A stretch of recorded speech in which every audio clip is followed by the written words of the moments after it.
আজকে আমি রান্না মাছের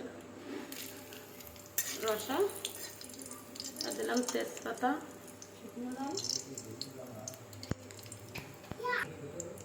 দিলাম জিরে,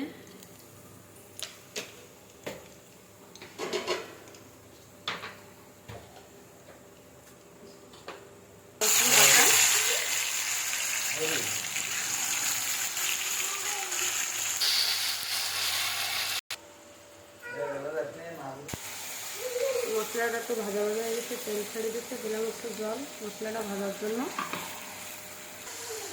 দিলাম একটু হলুদ,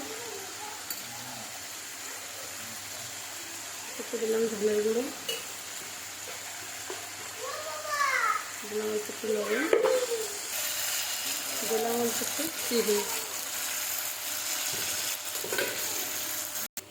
তারপরে দিয়ে দিলাম টমেটো,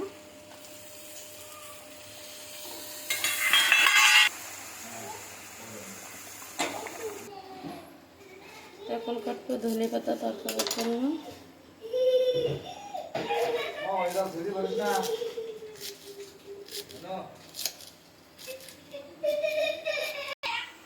আমার তরকারির জলটা ফুটে গেছে, এখন দেবো মাছ।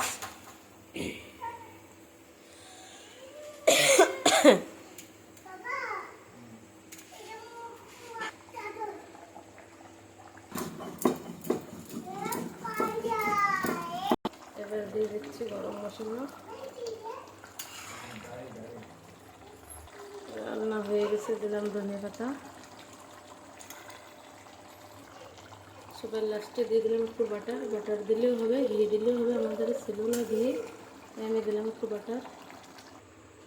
তা আমার রান্না হয়ে গেছে, কি সুন্দর কালার হয়েছে মাছের রসার।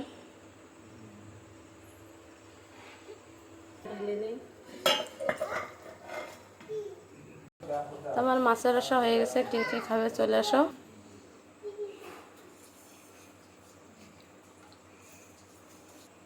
তো অনেক সুন্দর হয়েছে মাছের রসাটা খেতে।